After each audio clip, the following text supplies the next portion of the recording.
Welcome back. You're with Face the Nation. Let's start off the final round with Dr. Sivaji Felix, who specializes in commercial as well as tax law. In conclusion, Dr. Felix, capital formation for growth, where does this bill stand as far as these two ideas are concerned? Capital formation for growth. Would this allow this to happen, or where does it really stand? Yeah. Now, we did away with capital gains tax in 2002, and we had very good reasons for doing that. And doing away with capital gains tax was really to encourage capital formation. Now, one problem in the present act is that we are having capital gains in a country with a very high inflation rate. So your capital gain can be in fact inflation driven. Now, in developed countries which do have capital gains tax, their rates of inflation are very low. Therefore, if you tax capital gains, it wouldn't be capital gains which is inflation driven. And some countries also have a way of inflation indexing, and where you discount your gain based on the inflationary effect. Now, we don't seem to be having provision to cater to this situation.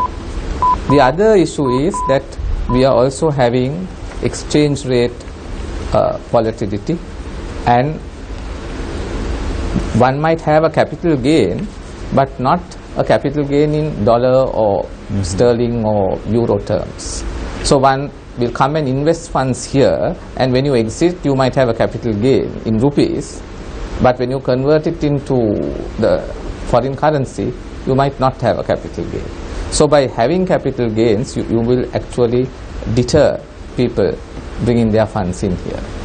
So capital gains tax was done away with in Sri Lanka also because the amount of revenue that was collected was rather small. Now, one of the rationales for introducing capital gains in Sri Lanka has been because people have been involved in speculating on property and apartments and making large profits by selling them. Now, if the idea was to tax these transactions, then a small amendment to the Inland Revenue Act would have done that. Do you think there is a need? Do you think there is a need to introduce a new Inland Revenue Bill? No, I don't think there is a need to introduce a new Inland Revenue Bill that turns its back on 85 years of legislative history. What should happen if that's the case? We could have had a new Inland Revenue Bill which consolidates the law and simplifies it, puts it in plain English. But having a new system being introduced is not logical. Thank you very much, Dr. Sivaji Felix, for joining us this evening on the show. It was a pleasure to have you on board today. Let me now focus my attention to attorney at law, Mr. Nahagananda Kurudwaku. Mr. Kurudwaku, do you think that we need a foreign exchange bill right now in Sri Lanka? Is this the priority?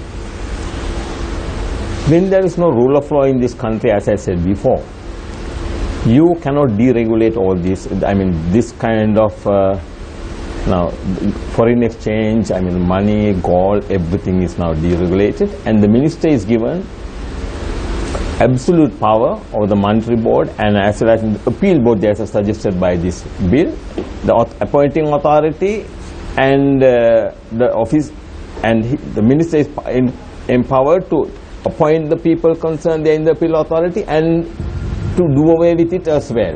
And therefore, this bill take away, now as right now the existing bill, the law, there is a proper regulatory mechanism that will be taken out completely under the new piece of legislation if it comes into force. Therefore, I believe there is no necessity at all particularly as there is no rule of law presence in this country to do away with the current the Exchange Control Act. What is the way forward for Sri Lanka? What must Sri Lanka do? Now we discuss about this Exchange Control Act bill. When the legislature and the executive, that is the main issue in this country, legislature and the executive, when these two institutes are absolutely corrupt, I take the full responsibility for this. I mean, you see, I'll give you a classic example because the viewers and these people in this country should know this. Very quickly, Mr. Yeah. Dr. Okay. Now, this Excise Special Provision Laws Article 3C provides granting of tax-free anything, any particular article. And the Minister in charge of Finance granted all these tax-free permits to all parliamentarians and the cabinet ministers to discharge their office effectively. That is the very purpose of granting this tax-free permit. What did they do with this permit? Immediately thereafter, each person, they sold their permits in the open market. Already 45 such permits. People who imported these permits, vehicles under these permits, have registered these vehicles under their name.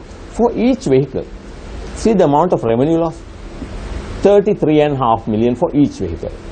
And the people, I can mention the names, it is already filed in the Supreme Court. Number of cabinet ministers, leading people who talk about the democracy and the rule of law, they all have done this. So when the system fails, I believe in this country, we don't have a, rule of law in these two institutes, the legislature and the executive.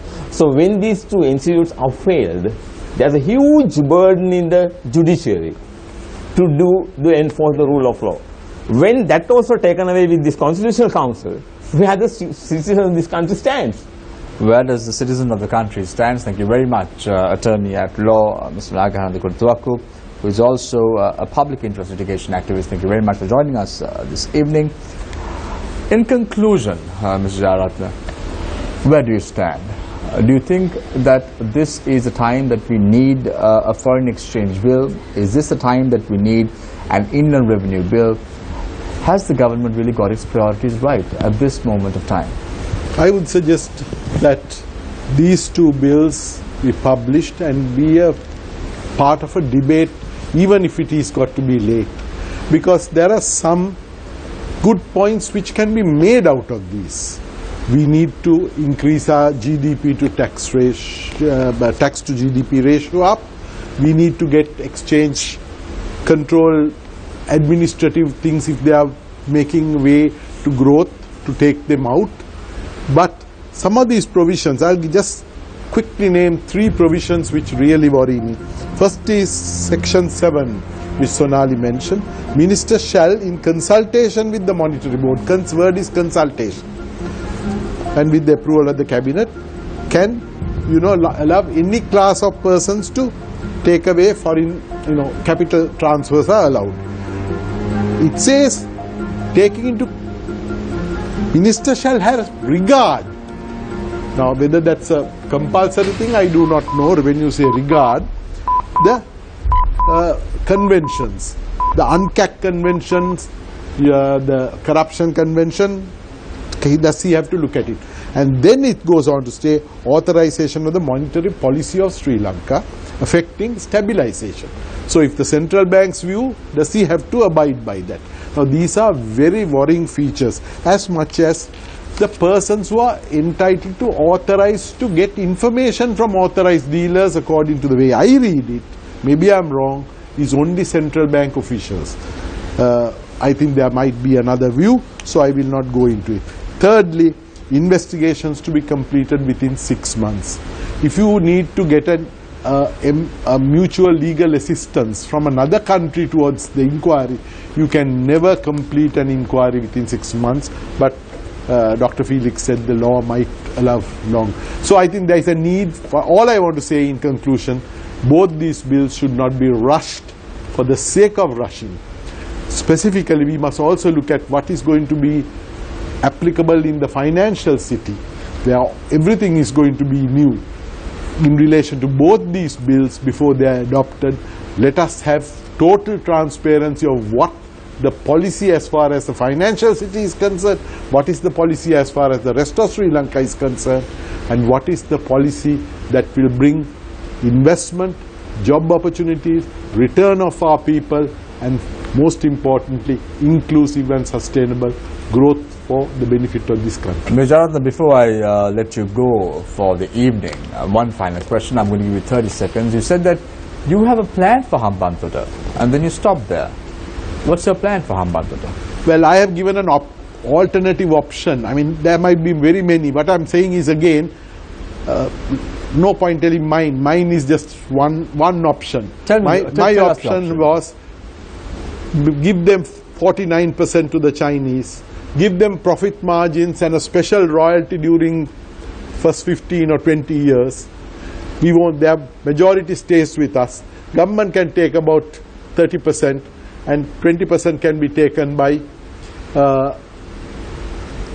investment company, for which you can get GDRs, global depository receipts. All these people who are having foreign money can come and invest it here.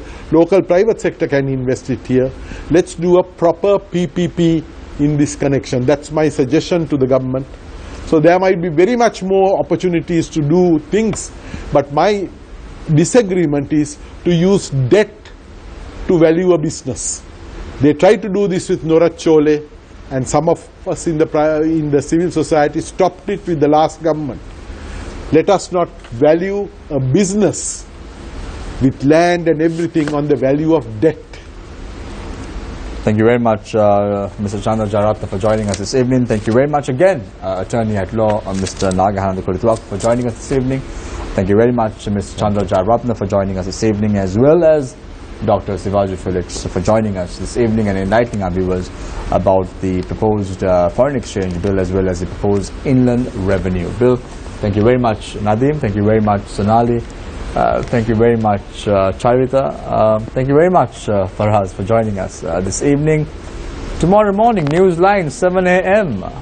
It's going to be full of fireworks. We've got Shamindra Ferdinand, the news editor of The Island, on our program in the morning. And what would you be discussing, Farhaz? We should be discussing... You said fireworks. Any specific areas? Well, fireworks is sort of not quite literally fireworks, but metaphorically speaking.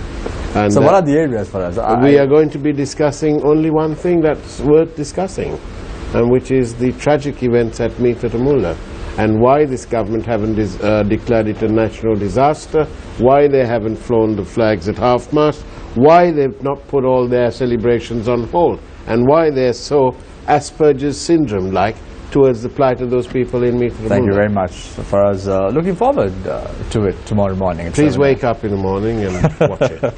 I sure would. So I leave you tonight with a quote, as I always do. We speak of garbage, so I thought it's quite apt for us to finish tonight's show also with drawing a parallel to the subject that we are focusing on tomorrow on Newsline. The person who dumps garbage into your mind will do you considerably more harm than the person who dumps garbage on your floor, because each load of mind garbage negatively impacts your possibilities and lowers your expectations. Take care and good night.